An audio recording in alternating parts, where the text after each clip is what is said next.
G'day, legends, and welcome to the Celtic Down Under podcast. I'm your host, Jared, and there's only the two of us tonight. It's me and Sean. How are you, Sean? Going well, yeah. Going pretty good. I was out into up the hills the other day, seen some farms, seen some countries. There's a pony over there, and speaking to the farmer, and he said, "I think he's got a sore throat." I said, "How do you know that?" He goes, "Oh, he's a little horse."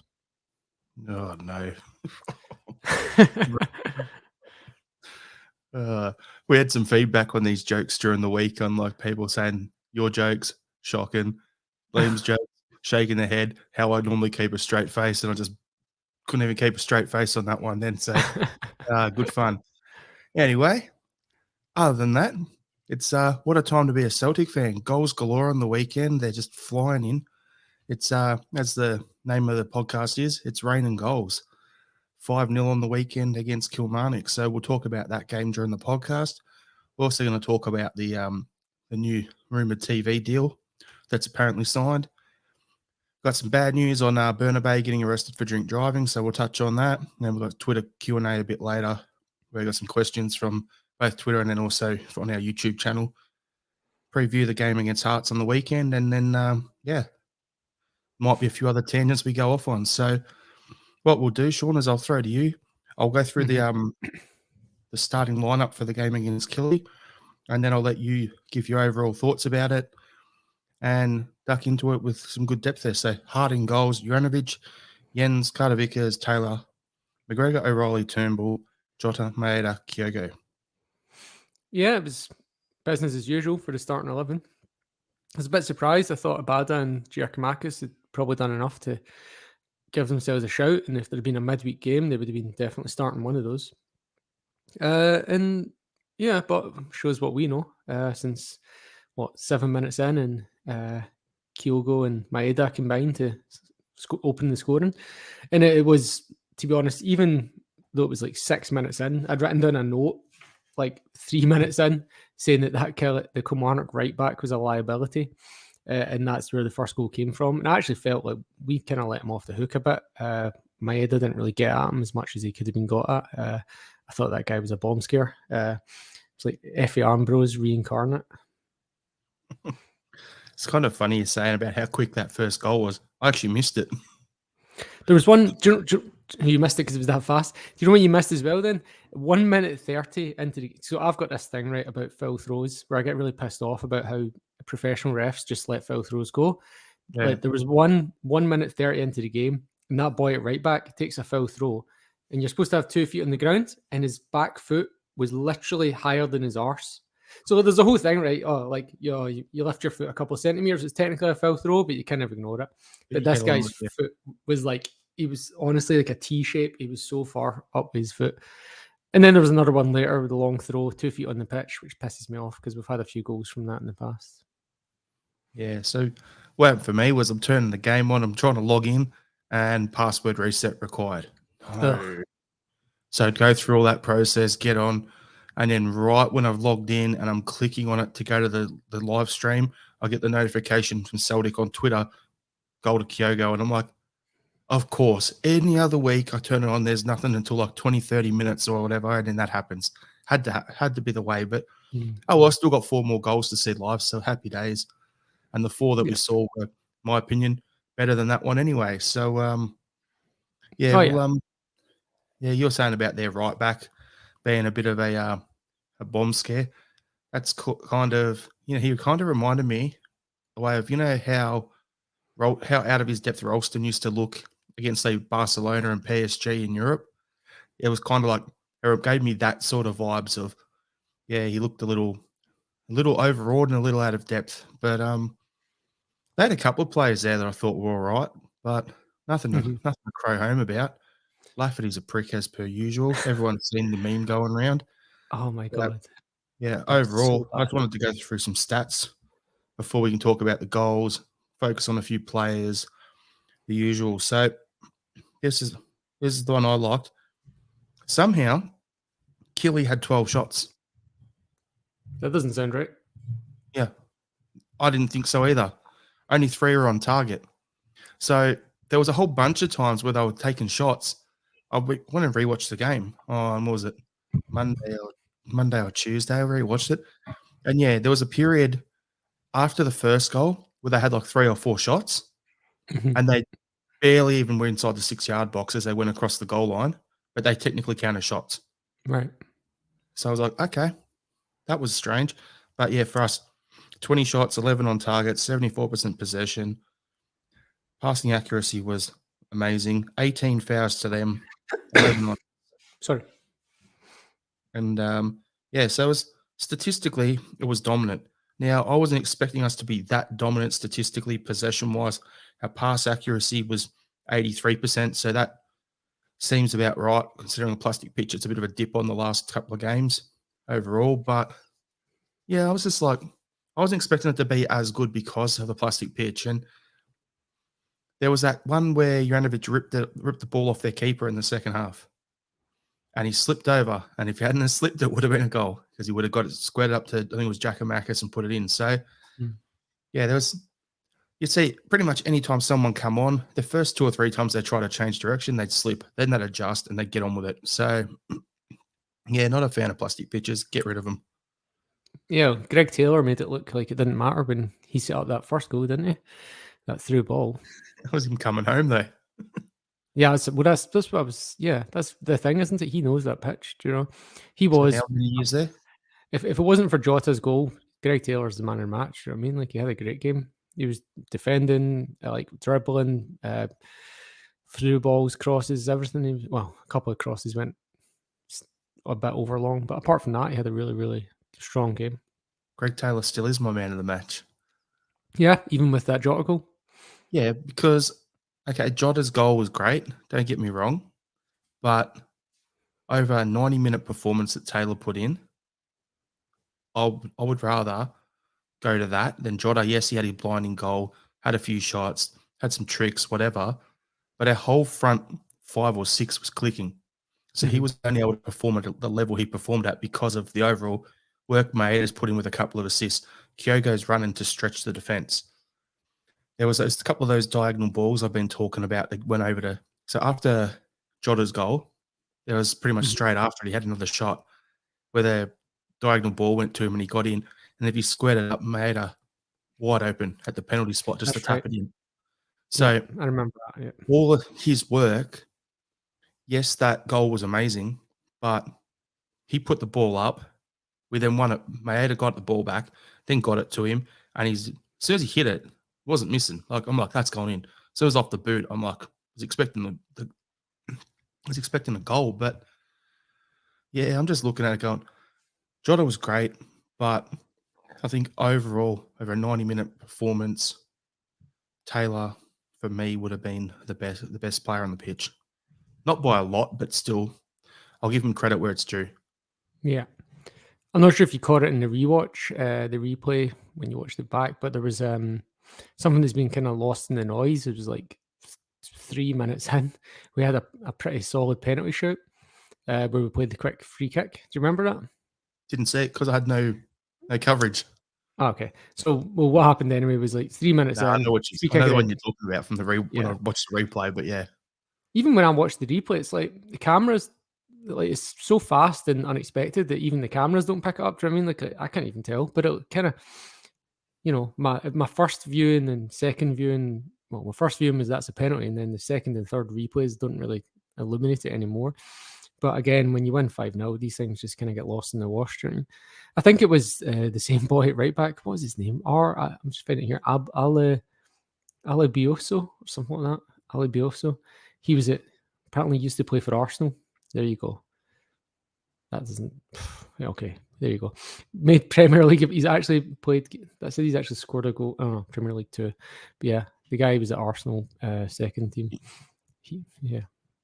But yeah, it looked like a penalty to me. But yeah, there was so much. It's good that these things get lost in the wash. It's good that we're not talking about the ref. It's good that we're talking about 5 brilliant goals. And the game was that it was tight even at 1-0. Do you know what I mean? Kilmarnock until 2-0, it was a tight game. And when you've got that quality to score those 2 goals, the first goal is quality, obviously, and the second goal is quality for a different reason, even though the Kilmarnock goalkeeper probably should be doing better. But when you can commentator, Yeah. but when you can score, when you can break a team down with a bit of quality, then the game opens up at that point. It's a different story where if it's still 0-0 after half an hour and we're starting to get frustrated and Kilmarnock are kicking the ball away and time wasting, which they were trying to do even at 1-0. But They're trying to if do it at we 3-0. yeah, that's true. But yeah, like it just becomes more amplified and magnified if we haven't scores at that point, you know. Yeah. So goals really relieve that pressure and takes away that weapon from Kilmarnock. Yeah, because as we're talking about, normally it's a low block, and Derek McInnes teams tend to be pretty well drilled in that. So we either have a really close, low scoring 1-0 or 2-1 or something, and it's last minute you score to get ahead or whatever, or we absolutely pants his teams. We've done it numerous times. There's not really a middle ground where it's like a comfortable 2-0. We don't really get those games against his team. So I'm glad we scored early. That opened up the game a bit. And yet again, five different goal scorers. Have we ever won 5-0 in plastic before? I don't think so.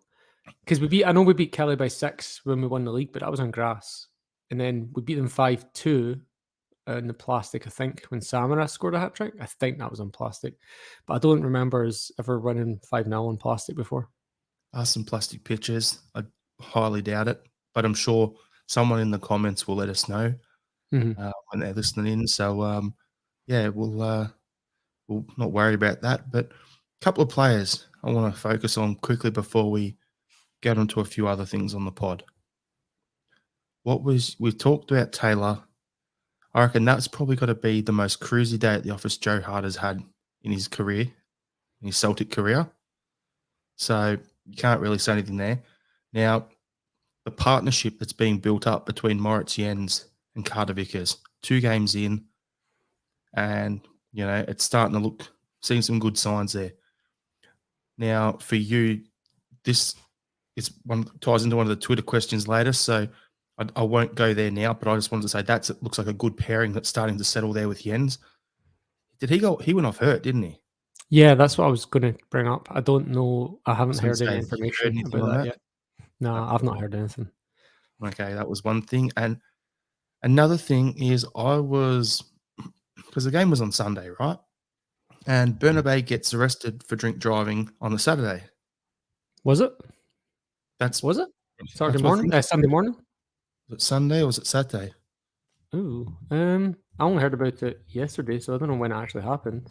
Yeah, I'm just looking that up now. So, this is on a night out. Yesterday morning. Okay, so it was on.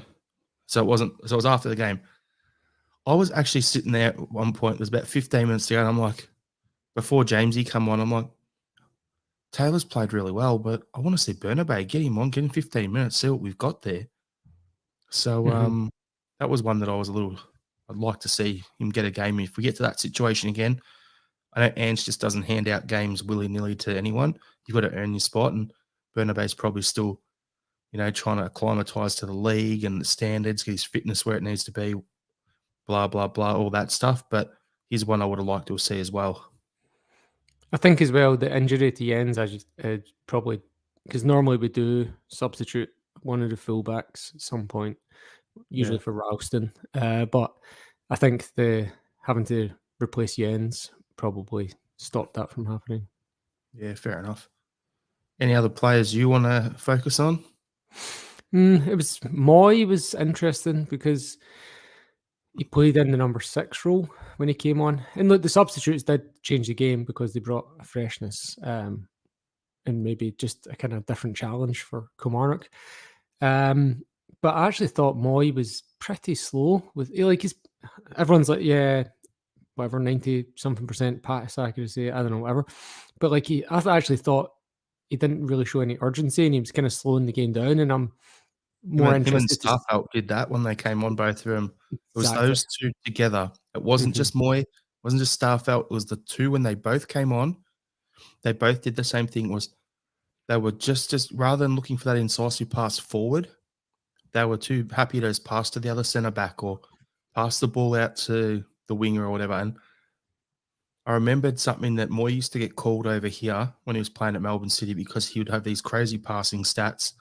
He'd have over 100 passes in some games, and he'd just be, they called him the regulator because the ball would just come to him. If he didn't like it, he'd kick it out to another side. Then the ball would come back to him. Then he'd look for the next pass, and he'd just keep recycling the ball, moving it. And I saw that on the weekend, and I was like, yeah, that's Melbourne City Aaron Moy, not Huddersfield Aaron Moy. Mm-hmm. Yeah, and it's different from when Callum McGregor's playing that number 6. Fair enough, Callum McGregor's actually been pretty quiet in the number 6 in recent weeks, but it was games last year where when we needed him to, he would just grab the game by the scruff of the neck and just drive forward with it, and I don't really, it's small sample size, but obviously at the weekend we didn't see that from Aaron Moy, and as you said, Starfelt was the other one that was really slowing the pace. They were just taking the safe option, and even when they had it at feet, they were just pondersome. Do you know what I mean? There was no real dare or intrigue from them, and maybe that's to do with being out injured and not getting a lot of game time, not being match sharp.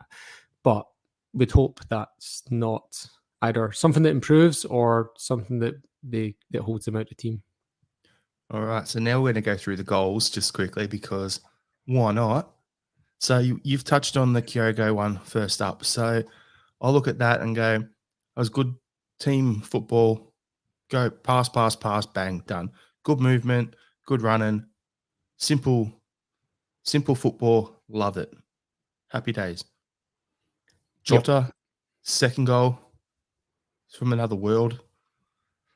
Yeah, as I said before, when he starts like running, takes a hit, getting ready, he's lining it up, and you're like, yeah, this is in.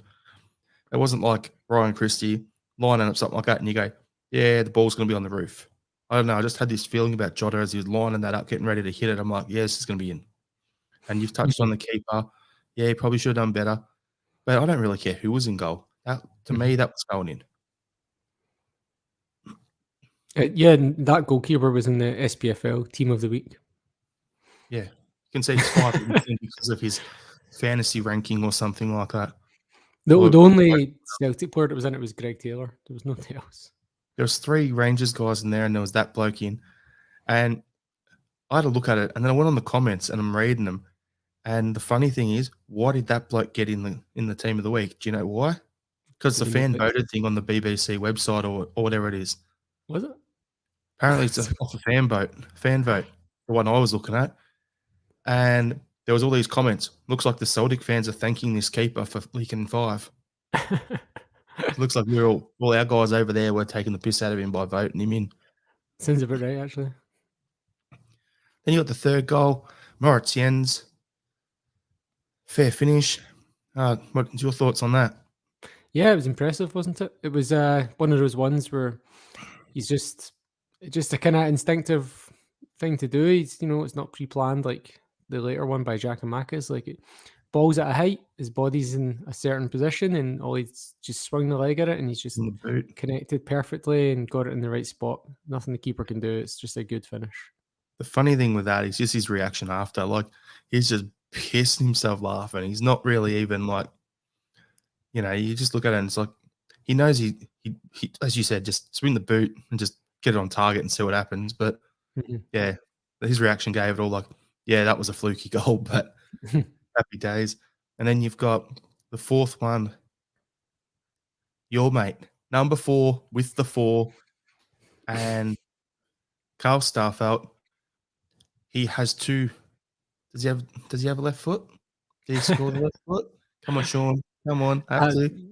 No comment. Yeah, Starfelt with the left foot. What was he 3 yards out, and it took him 2 bites at it to score? Yeah. So in with the right, out with the left, in with the left.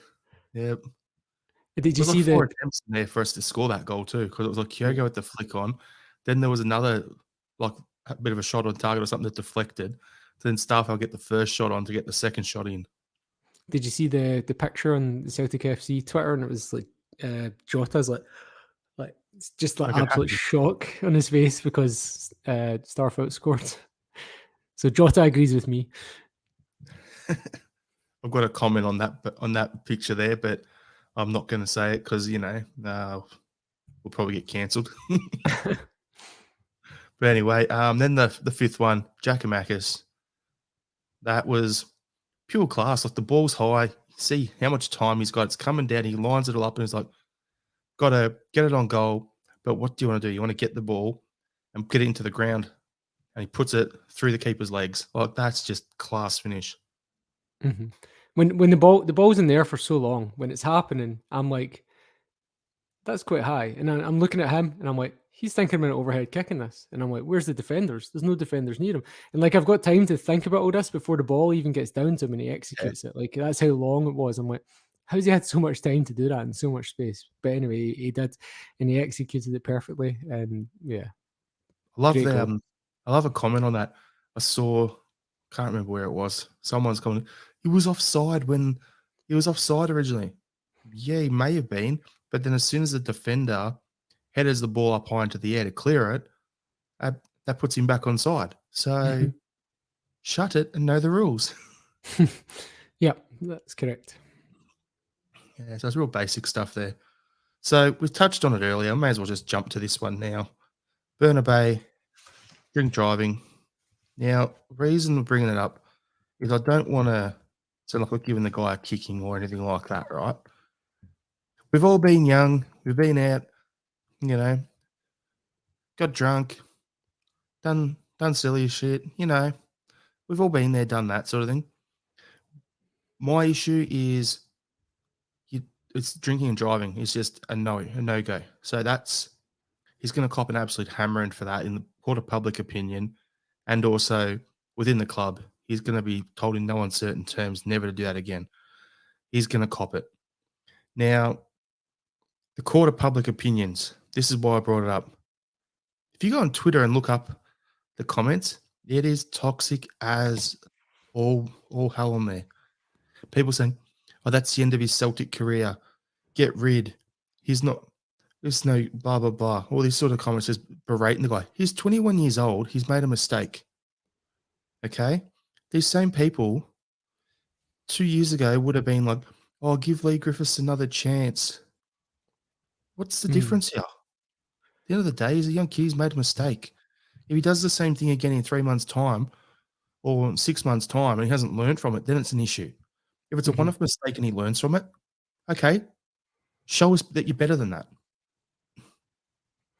Yeah, there's definitely a lot of sports professionals and athletes out there that have done a lot worse things and got The um guy down last year in England who kicked a cat yeah, that's right. Yeah, he's was still earning a lot of money.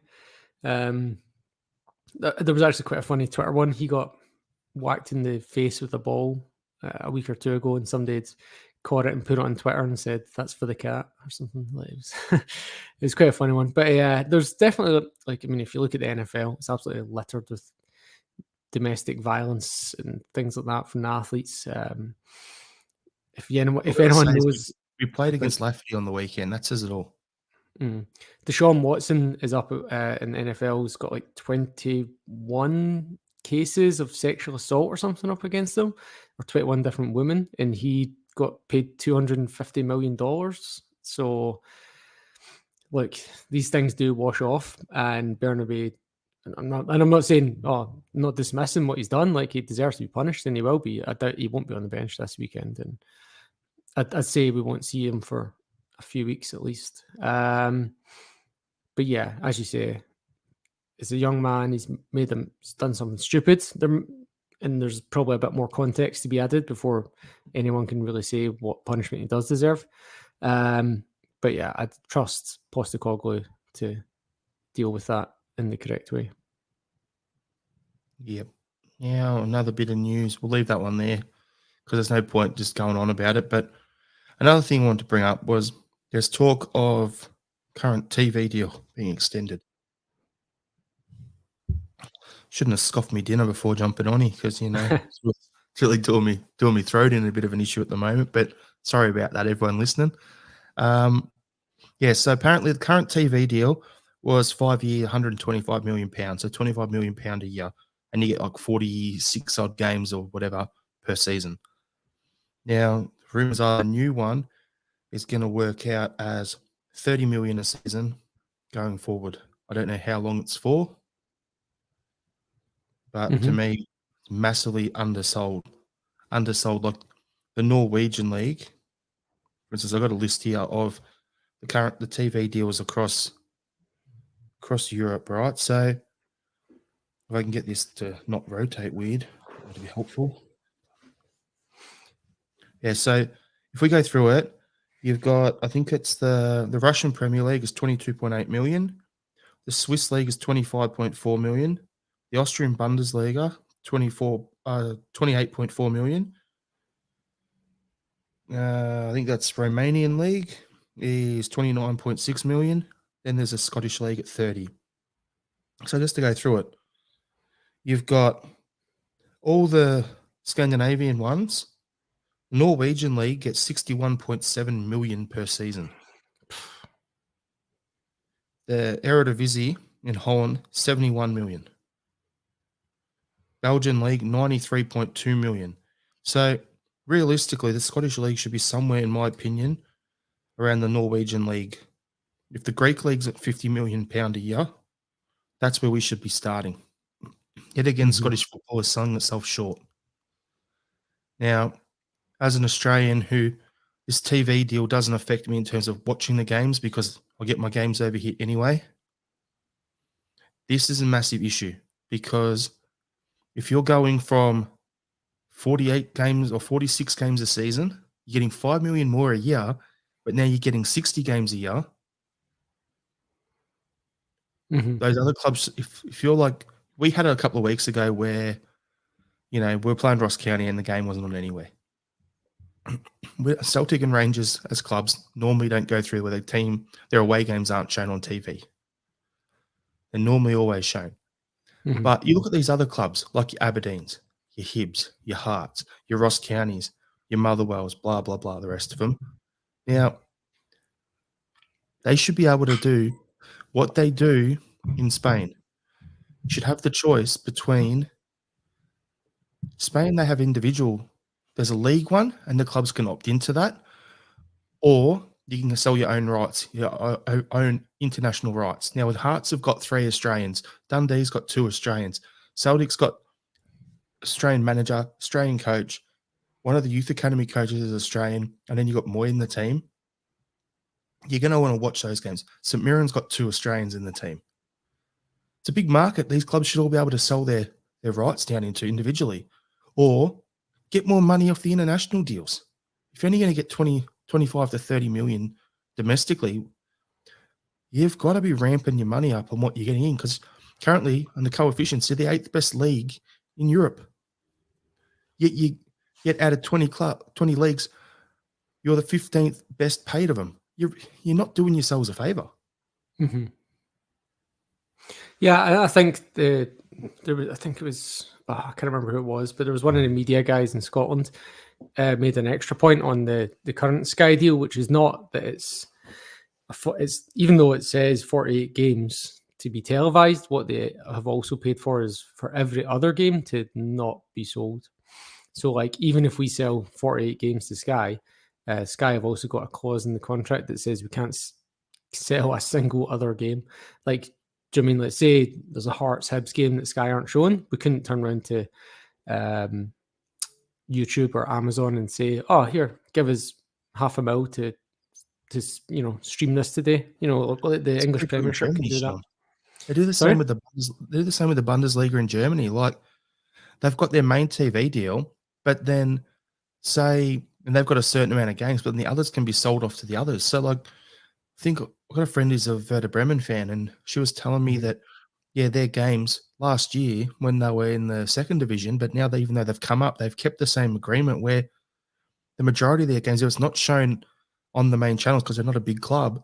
Majority of theirs they can get on their local, what's it called, Amazon Prime or whatever it is, Prime Sports or whatever, where you can pay an extra 5 or 10 euro a month and you get like all the league's other games that are all on there. Like, it's just silly because there was a rule back in the day you couldn't have conflicting game kickoffs being shown. Only 2 leagues in Europe still do that. The EPL and the SPFL. That's it. Oh, yeah, the blackout thing, the 3 o'clock blackout. And there's that. Yeah, that's 36 games. Sorry, Sean. Before I'll go there, that includes if you're showing games from League One or the championship. It Mhm. includes them. Yeah, which is a bit silly. But yeah, and from what I've read, the new deal would also still include that blackout period where they won't show games. It's a bit weird. Stupidity. How are these clubs going to grow? Like, I want Celtic to keep winning, but I want the other clubs to do well. Well, some of them, not all of them. But let's look at it this way. If you're, oh no, let's say, look at Killy, for instance. How much more money could they make on sponsorship a year if they're able to have their other games done? Pitch side sponsor boards. I noticed that at the weekend. They've got pitch side sponsor boards, and in the stand, the same deal. Ross County's the same. Motherwell's the same. You can make your money because if you go to guys and say, well, if I'm on TV and I'm only being shown when I'm hosting Rangers or Celtic, so that'll only be what, 2 times a year, 4 times a year you'll be on TV, games at your home stadium. But if you've got the other outlet where you can have those other games being sold on a pay-per-view basis or on to Amazon Prime or to Optus Sports or whatever, then suddenly you can go to your sponsor and say, look, you're going to get better value for money because it's not just the people in the stadium, the 1,500, the 3,000 people in the stadium that are going to see them every week. Now you're going to have all these potential people on the streaming platforms as well that can see it. So then they Would can that charge you more and it brings in more revenue. Well, that's one thing that is in the new deal is that teams can sell up to 5 home games per year on pay-per-view. So Ross County last week could have switched that Celtic game to blackout would have still applied, so they wouldn't have been able to do it at the time they were playing the game, but they could have switched it to a different time or day and sold it on a pay-per-view because Sky had chosen not to show it. But even that, the whole point, even the blackout itself is still doesn't make sense. Well, not. I mean, I guess it kind of made sense at one point because they were afraid of fans not showing up for the games. And I think the kind of argument is like, people might not go to a Kilmarnock game if Sevco are playing on TV at the same time. Do you know what I mean? Like if Kilmarnock are playing like Cali Thistle or whatever, and then Sevco are playing Hearts on TV, then they might not go to the Kilmarnock game, which is kind of fair. But if you're, I mean, I guess it's for the smaller teams. But then when you're talking about Ross County versus Celtic, that game's not going to have its attendance affected by, what time and day that game's been shown. Because let's be honest, if they're not going to turn around and not go to that game, but they would because another game's on TV, because what are they going to do? You can either be in the stadium watching a game or you can be at a pub watching a game or at home watching a game. You're going to want to be around like-minded people. Yeah, I mean, So what's the Rangers fans aren't going to, if you've got Motherwell St Mirren game on, Rangers fans that's not going to affect them at all. Mm-hmm. And the fans of those clubs aren't really going to care what Rangers are doing. They're going to want to go watch their team play. Well, I don't know about that for some teams, but like there are some teams where they have a kind of split loyalty.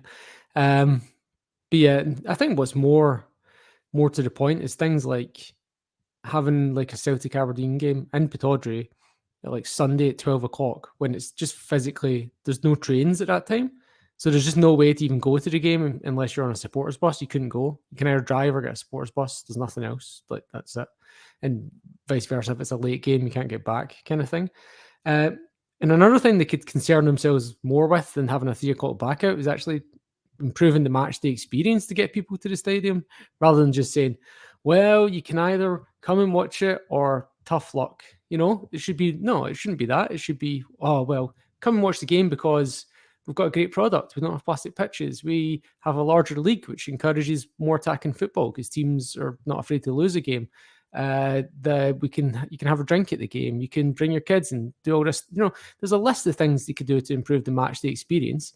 So 20's plenty, Sean. 20's plenty as well. Bring fans in. Exactly that too. But it feels like we're just being blackmailed. Well, not you and I, but like it feels like fans in Scotland are just being blackmailed into going to games at a Saturday at 3 o'clock. Do you know what I mean? We're being held ransom.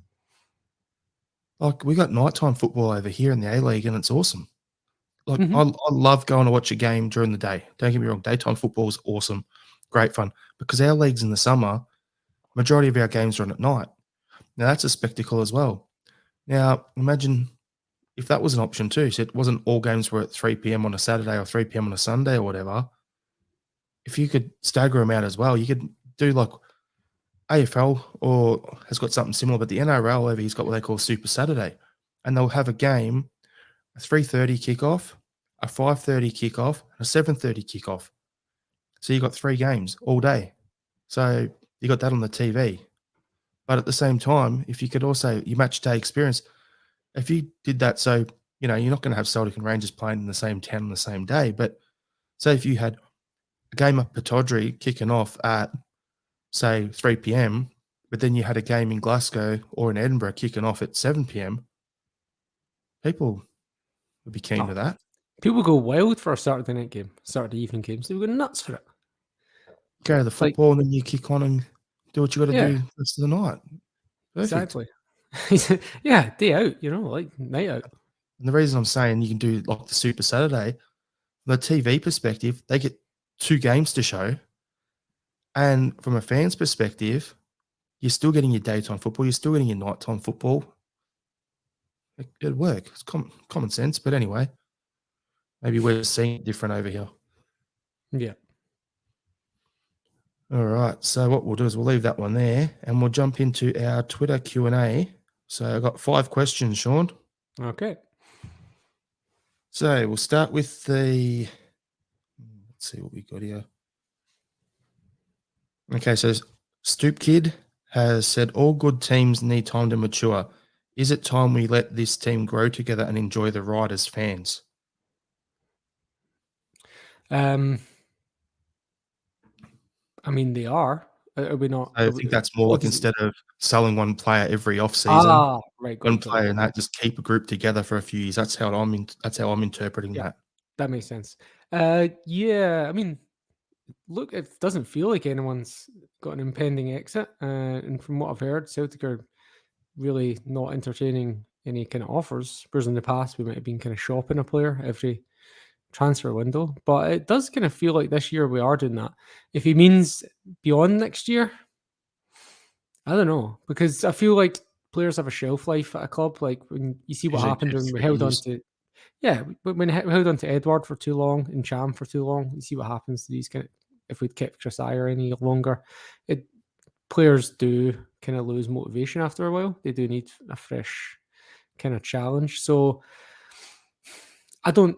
I kind of that, Sean, as well. World Cup year, as you've said numerous times on this podcast, people aren't going to be wanting moves if they don't know what the lay of the land's going to be. Mm-hmm. Look at Juranovic.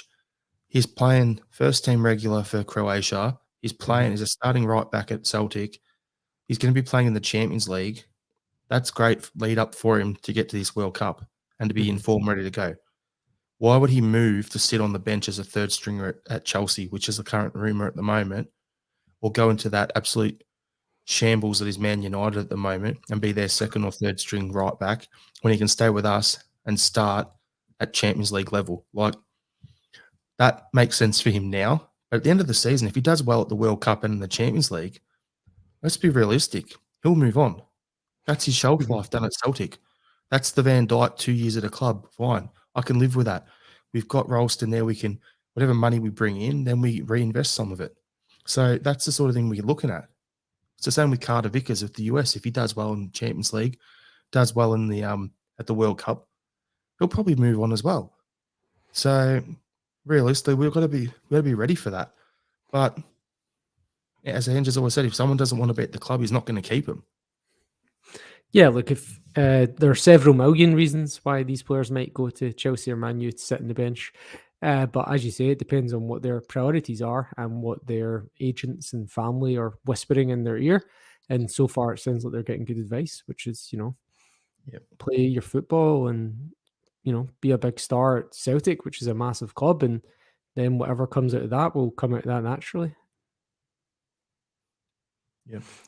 So I've just got a question. I hadn't read it yet. So I actually haven't read three of these questions. I'd read that one and I'd read another one. So I'll go to one I haven't read from Lum Foy. Is a Yeti injured? Does he train with the squad during the week? Is he just going to hang around or is he open to leaving? That's question number one. What do we think the situation with a Yeti is? I think Yeti and Julian are very much in the same boat, that the club would love to get them out because they're on big wages, but I also feel that they're probably showing up and taking part in training, and I guess they're Check, basically, collecting a wage. yeah. I mean, yeah.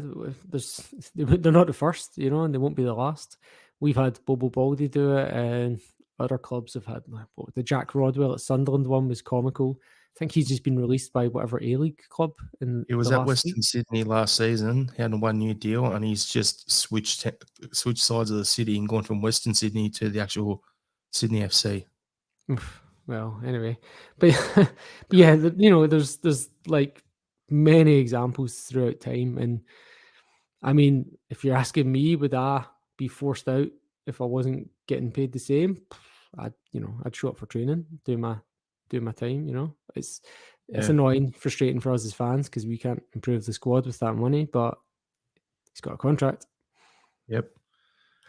Agree with you on that. Like, I think he should, if he's not injured and he's trained with the squad and he's not even good enough, then worst case scenario, if he's going to collect his pay anyway, I'd rather us just get him out on loan then, so he can Yeah. play, get him in a shop window for 12-month end of the season this time next year.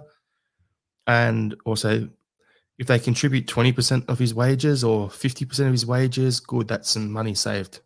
Mhm. So I'd be looking at that for a Yeti. With Julian, the next question from Lama Boys is Julian 5th choice centre back or is he the 6th choice centre back?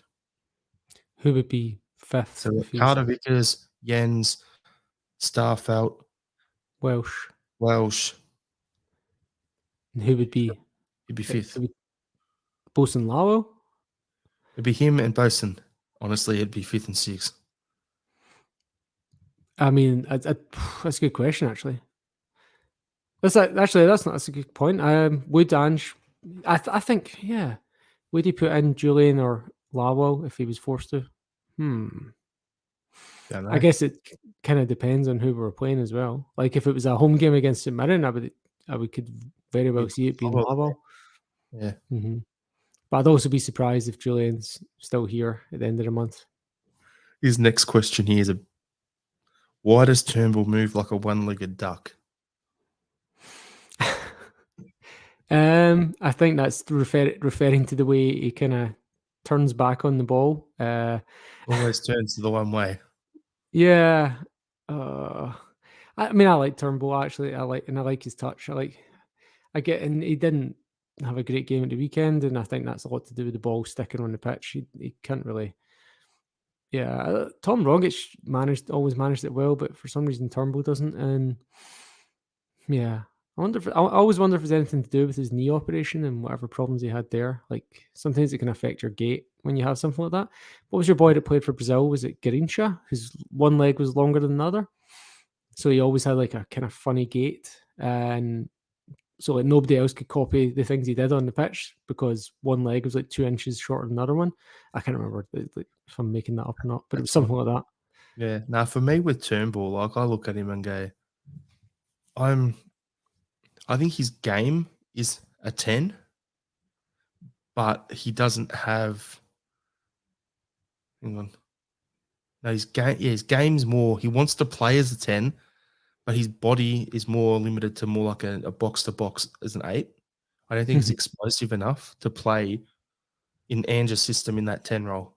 Like, I think O'Reilly is a better option there than him. I think if Callum McGregor played in the 10, he'd be a better option than Turnbull in the 10. If Hatate played in that role in the 10, I don't know. But Moy could play in that role, but Moy doesn't have the legs for that anymore, I don't think, in Ange's system. So realistically, you've got 3 guys there that are probably more athletically gifted to the way Ange wants his team to play in that role than Turnbull is. I don't see Turnbull as a guy who can make short run press, and make 3 or 4 of them in a row and not be coughing up a lung. Yeah, I'm happy when Turnbull's in the team, but he has been a little off form at the start of the season. So I think it might click, but he's been a brilliant player in the past. So Oh, yeah, absolutely. Last question, part of Lumfoy's question is a back three formation a possibility with the form of our backs? Hmm. Considering we've got 6 options at centre back, it could be a possibility, but I don't see Ange changing away from the principles he's been installing at this point in time.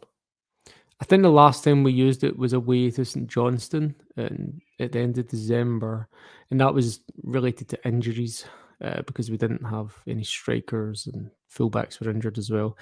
Um, so I don't see it, to be honest, because when you look at the way we play, like Moy or McGregor kind of really drop into that middle of the centre back role anyway when we're in The possession. centre back split and they chop in the middle. Yeah. Yeah, exactly. And I don't, to be honest, I don't see it unless we're forced to. And other than that, I can't really think of any other situation where we would be required or would want to play a back three, unless we need like extra height at set pieces. But we're up against some absolute hammer thrower teams like Livingston, and we don't put an extra centre back in those games. So I don't see us doing it in any other circumstance.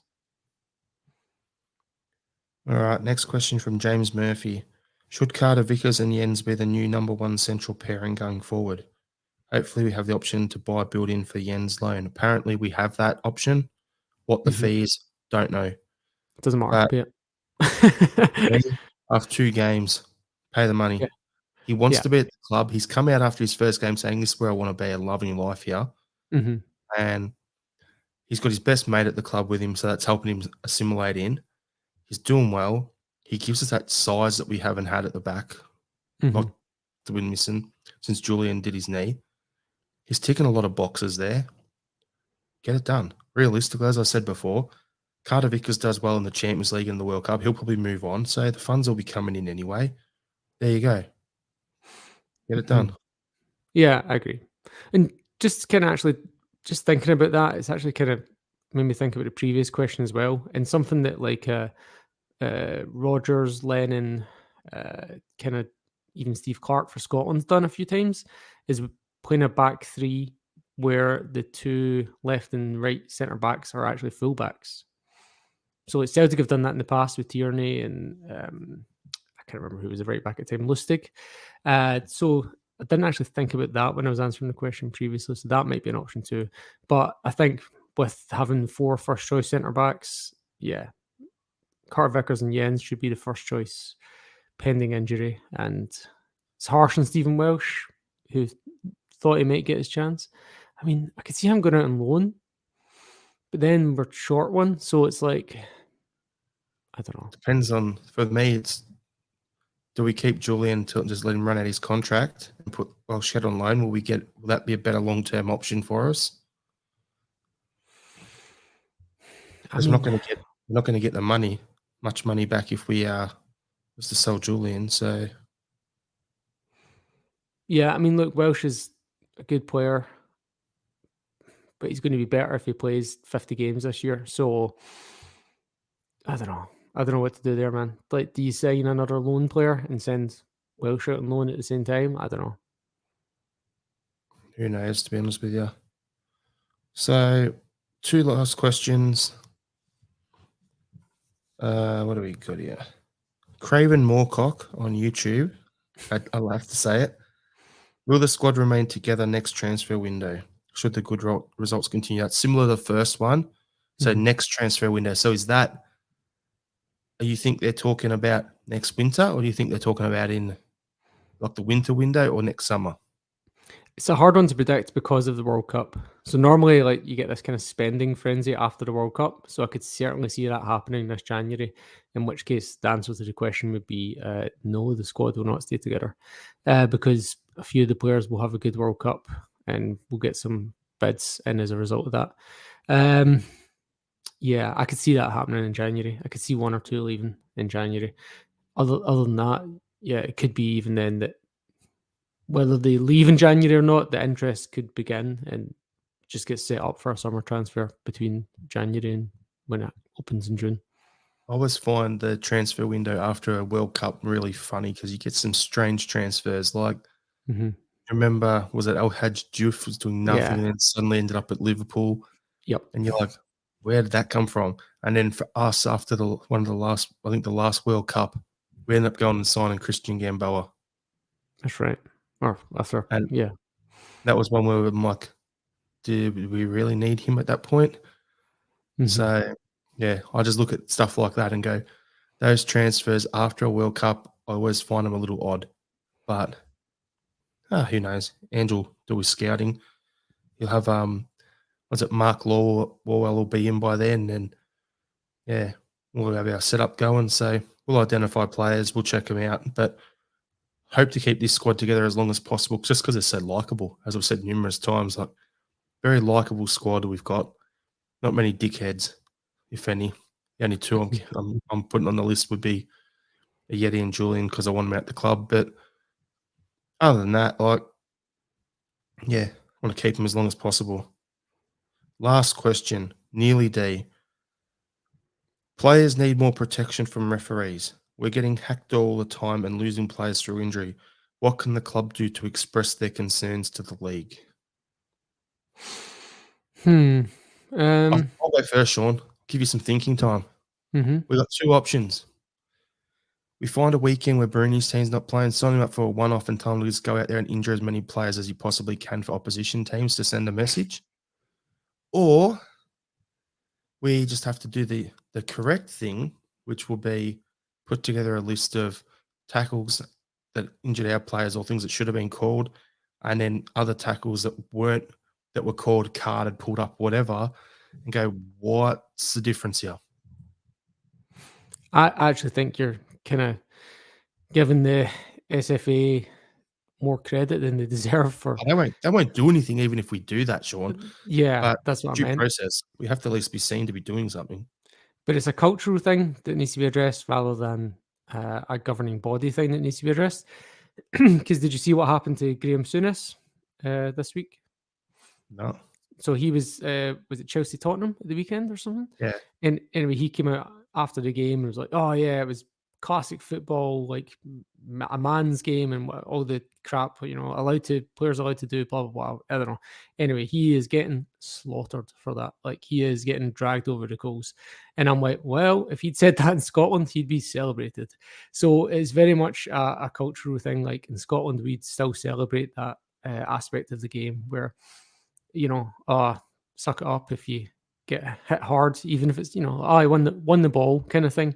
Go through a guy from behind 2-footed, got the ball, ref. Like that's sort of stuff still happens in Scotland, and so it's much more of a cultural. The governing body could, if they wanted to, take a lead on it, but I think the only reason they would ever take the lead on it is if there was money on the line. Like if a commercial partner said, "We'll give you more money if."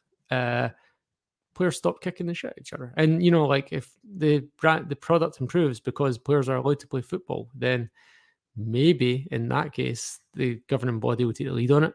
But other than that, it's more of a ingrained cultural thing in Scotland, I think. There we go. I can't add anything further to that, Sean. I'll just be like, spot on. So on the weekend, we're playing Hearts on Sunday. What are you looking forward to for the game? Well, I'll be in Scotland. So if anyone's listening and has a spare ticket, give me a shout because that game sold out in like an hour, so I couldn't get a ticket. But I'd love to go to a game while I'm back over. And the Celtic Sevco game is on the same day as my brother's wedding, so I won't be going to that. But yeah, if anyone's listening, got a spare ticket for the Hearts game, please give me a shout. 2 tickets At even Sean better. Down Under on Twitter. Yeah, exactly. Yeah, slide into my DMs. I don't think anyone's ever sent me a DM on Twitter. Is that a thing? Am mine switched on? I don't know how to check. Yeah, just tag me. But yeah, I think Hearts have started reasonably well, and I hope Hearts do well in Europe. It'd be nice to. Like they probably top 4, probably for third this year, and hopefully they get some coefficient points in Europe. But obviously, I still hope we spank them. And the form we're in, despite them being in good form, with it being a home game, I could see us giving them a bit of a feel up at the weekend. I think it could be 3-0, but 3-0 going on 6, if you know the kind of game I mean. That's it. I'm calling 10-0. I'm gonna bring that joke back, Sean. I'm gonna recycle it till it happens. Nah, I'm thinking, yeah, Hearts, they tend to do well when they're playing in their games or in smaller pitches. You get them out in the wide open spaces at Celtic Park, and with our speed and the press and how hard we go, I look at it and go, they may be able to do their job for 60 minutes, but I don't think they'll be able to do it what they normally would do for a full 90 against us on that pitch. So I'd be happy. I'm thinking 2-0, 3-0 realistically, but as you said, if it could be 6-0, could be more. 3 points is the most important thing. Yep. And That's it. who've Sevco got at the weekend? Are they going to drop points? No, I don't know. I haven't even looked. Yeah, neither have I don't even pay attention to them, to be honest, at this point in the season. Well, yeah, I've literally not watched the game they've played yet, so I don't know if they're playing well or not. They've got They're Hibs. playing Hibs away on, I'm guessing, on Sunday as well, because no, wait, that'll be Saturday. Saturday. Early game on Saturday. Yeah, Oh, come on, the 12:30. Hybees. Yep. I'll be flying, so Come on, you boys in green. might That's not the land Celtic to green. interesting result. Yep. All right. So if Sean manages to get to the game over there, everyone listening in, and you see him with the Celtic Down Under flag, go and harass him. Go say g'day. Get a picture with him with the flag. You really want to. And thanks everyone for tuning in again. If you haven't done so, please subscribe to the podcast via your podcast app on YouTube. Hit like, subscribe, hit the notification bell, do all the good stuff. Help us grow the channel. Get Sean to Hearts. And we'll leave it there. Thanks again. In final thoughts, Sean, other than you want a ticket for the game, the Hearts game? Not really. To be honest, Scotland did well at the Commonwealth Games. They finished 6th in the table, actually 5th in terms of total medals won. So that was quite good to see. Yeah. I just want to give my final thought is a shout out to Liam and his missus. Get better. They're in a little car accident yesterday, so they're in my thoughts. Just hope you're all right over there. And other than that, hail, everyone. Hail.